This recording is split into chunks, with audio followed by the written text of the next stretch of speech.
custo de vida, emprego e desemprego, cesta básica, tarifas públicas, salário mínimo. Agora, na Brasil Atual, a análise do DIEESE. E nós vamos conversar agora com a diretora adjunta do DIEESE, Patrícia Pellatieri. Bom dia, Patrícia. Bom dia, Glauco. Patrícia, ontem a OIT, Organização Internacional do Trabalho, divulgou um relatório mostrando que a tendência de criação de postos de trabalho no Brasil no final de 2021 já dá sinais de perder fôlego. No último trimestre do ano passado, o número de horas trabalhadas no país ficou 1,7% acima do patamar que existia quando a pandemia começou ali em março de 2020. E já no primeiro trimestre desse ano, o resultado continua sendo positivo, mas 1,6% acima dos patamares pré-pandêmicos. Isso mostra que aquela recuperação que ainda era insuficiente para o tamanho do tombo que o Brasil levou no mercado de trabalho já começa a dar sinais de que não vai prosseguir e que seriam necessárias novas medidas para estimular a criação de emprego, Patrícia? Não há dúvida, Glauco, exatamente isso que o estudo aponta, né? Esse estudo que a OIT divulgou, trata-se do relatório Panorama Laboral para a América Latina e Caribe. Ele é produzido desde 1994 e olhando para a América Latina como um todo, para a região, né, a identificação de que essa é a pior crise do mercado de trabalho desde que esse relatório é elaborado, olhando a região como um todo, né? Então, mesmo na região, também avalia-se, né, que a recuperação, o crescimento apontado aí, que aconteceu em 2021, lembrando que teve uma queda brutal em 2020, o primeiro ano pandêmico, ela foi insuficiente para recuperar o mercado de trabalho na região, na América Latina e no Caribe, que também registra aí uma alta desocupação e o aumento da informalidade. Mas se nós olharmos os números da região, nós vamos ver que o Brasil se encontra numa situação ainda mais catastrófica, números ainda mais alarmantes do que a média da região, né? Por exemplo, o crescimento econômico regional de 2021 foi 6%, na média 6%. O do Brasil foi 4,5%, né? E isso se reflete nessa geração de postos de trabalhos. A desocupação da região, ela está em torno de 9,5%. E no Brasil, a nossa taxa de desocupação, ela está acima de 2 dígitos, 11,1%, né? O crescimento que está previsto para a região aí em 2022 é de pouco mais de 2%. No Brasil, as previsões a cada momento elas são revistas sempre para baixo e possivelmente nós não tenhamos nenhum crescimento esse ano, né? Ou muito próximo do zero. Então, assim como na região toda, a crise pandêmica, ela, diferentemente de outras crises econômicas, nós já conversamos sobre isso aqui, ela afetou mais as ocupações informais, né? E o que significou deixar milhões de pessoas sem nenhuma renda. E o que se apurou também nesse estudo foi que entre 60% e 80% dos empregos recuperados foram empregos informais, o que significa dizer que na região, em cada duas pessoas ocupadas, uma está na informalidade. Se nós olharmos aqui para o Brasil, o que nós tivemos também foi uma recuperação,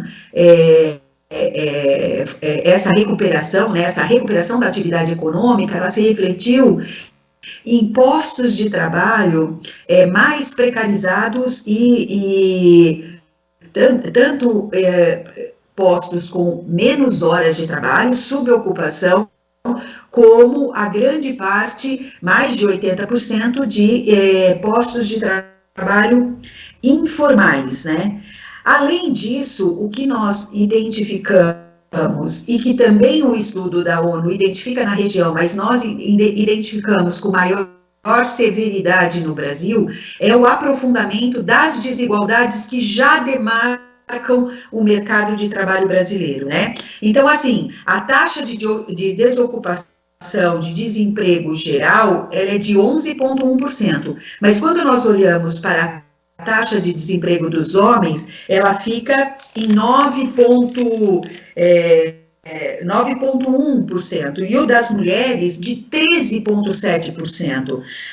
Aí a gente olha a taxa de desemprego dos pretos, é de 13,3%. Se a gente olhar também do ponto de vista da distribuição regional, nós vamos ver que a taxa de desemprego do Nordeste, ela é de 15%. Então, essas desigualdades que já existiam no mercado de trabalho brasileiro, elas se aprofundaram, né? Porque são segmentos que historicamente ocupam as ocupações mais precárias, mais informais, segmentos mais vulneráveis, né? Nós vamos também, um dado muito preocupante que o estudo traz é a questão da taxa de desocupação dos jovens, que mesmo com a retomada de 2021 da atividade, essa taxa de desocupação de jovens, ela continua muito alta, né? Tão alta quanto em 2020, no caso da América Latina e Caribe, está em torno de 21%, 21,4%. No Brasil, nós temos o mesmo fenômeno, né? A taxa de desemprego dos jovens, ela também não cedeu, embora não cedeu nem com essas ocupações mais precárias que foram geradas, e ela fica próxima de 23%, né? O que significa, quando a gente olha para esses números, né, com relação à juventude e principalmente às meninas, né, nós estamos olhando para um futuro com pouca esperança, porque numa boa parte desses jovens que estão desempregados, eles têm uma formação e uma qualificação, investiram nisso ao longo da década passada e agora não encontram postos de trabalho. Então, esse desemprego de longo prazo, que é o que nós estamos vivendo no Brasil, ele é muito preocupante, porque leva as pessoas à desistência, ao desalento, né? Então, quando se pensa em qualquer projeto de recuperação, esse projeto fica mais difícil de ser implementado, porque existe aí uma desilusão, e desilusão na nova geração para o país pode significar um comprometimento aí do desenvolvimento desse país, né?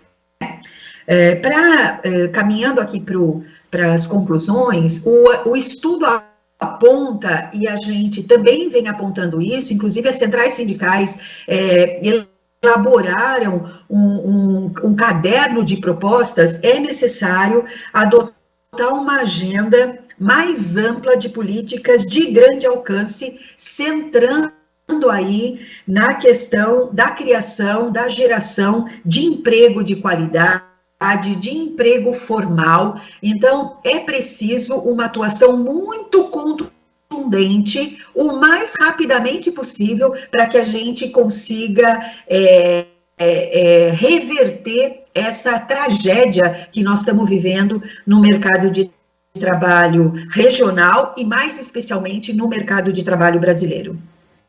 Existe essa tragédia da queda, do aumento do desemprego, Patrícia, sendo que a gente já vinha com a criação de postos de trabalho que não eram de qualidade. Os dados sistematizados pelo próprio Diese a partir da PNAD contínua mostravam isso, né? Com uma queda do rendimento médio do trabalhador. Se a gente for pegar, por exemplo, o primeiro trimestre de 2022, o rendimento médio real foi 8,7% menor que o do mesmo trimestre de 2021, sendo que no ano passado a gente teve o menor rendimento médio real desde 2012. Então, o que já era ruim está ficando ainda pior, Patrícia. Exatamente. O que a gente sempre comenta aqui é que a gente vive uma crise dentro de outra crise, né? Então, a gente vinha numa crise econômica severa e não era uma crise inexorável, é uma crise a partir de escolhas políticas que foram feitas desde 2016, que aprofundou, então, ela aprofundou esse contexto do mercado de trabalho, né, essas consequências no mercado de trabalho.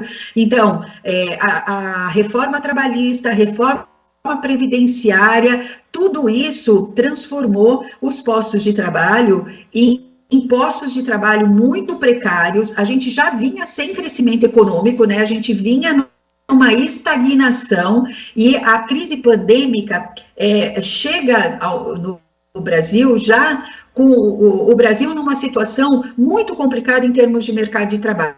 Exatamente isso que você apontou. Nós já vínhamos com a queda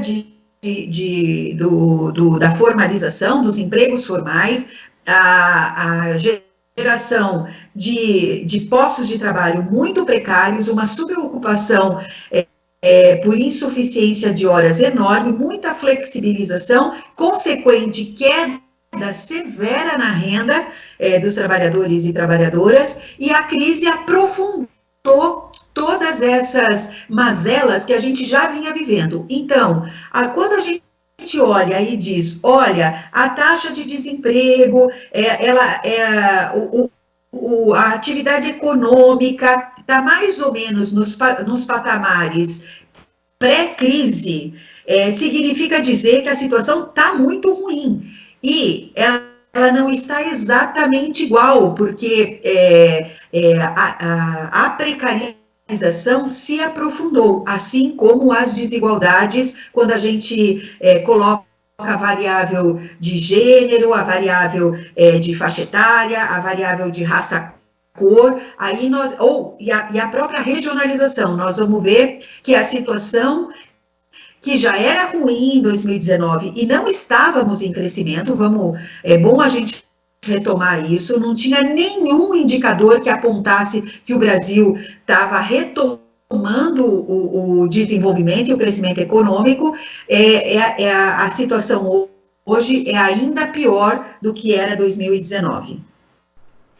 E vai ser necessário, na verdade, discutir a criação de políticas de criação de emprego e renda, né, Patrícia? Porque o mercado, por si só, não vai conseguir fazer essa recuperação tanto da geração de empregos quanto da recuperação do rendimento médio dos trabalhadores.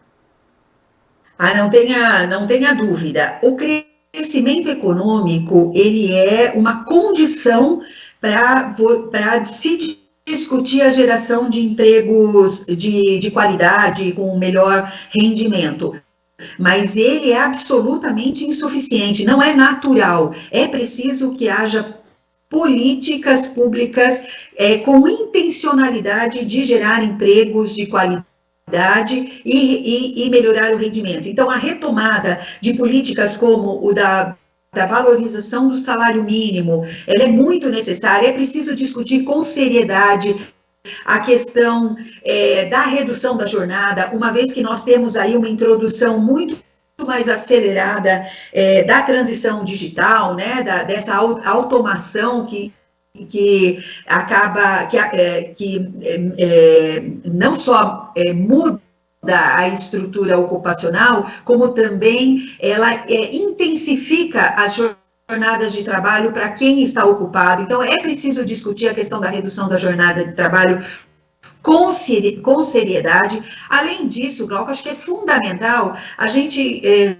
colocar aqui que, em que pese a gente comece a crescer e tenha políticas com intencionalidade de geração de emprego e renda, nós temos segmentos muito grandes, amplos, dos trabalhadores e trabalhadoras que não conseguem se inserir imediatamente. Então, nós precisamos dar dignidade a esses trabalhadores e trabalhadoras para que num segundo momento a gente consiga discutir de fato emprego de qualidade. Então, é preciso a gente pensar numa renda básica universal que dê dignidade, para que as pessoas não aceitem qualquer posto de trabalho, qualquer emprego, né? É disso que se trata. Então, quando você não tem opção, que a sua opção é você topa fazer esse trabalho que não é digno, que não tem condições, que é altamente explorado. Se a sua outra opção for morrer de fome ou seus filhos passarem fome, você vai aceitar esse trabalho. Então, nós precisamos resgatar a dignidade da classe trabalhadora brasileira, e o caminho de imediato é a questão sim uma renda básica que equalize essa situação. Patrícia, queria agradecer demais a sua análise e suas explicações aqui no Jornal Brasil Atual de hoje. Muito obrigado, até a próxima. Até, bom dia. Bom dia. Conversamos aqui com a diretora adjunta do Diese, Patrícia Pellatieri. Você está ouvindo Jornal Brasil Atual. As notícias que os outros não dão.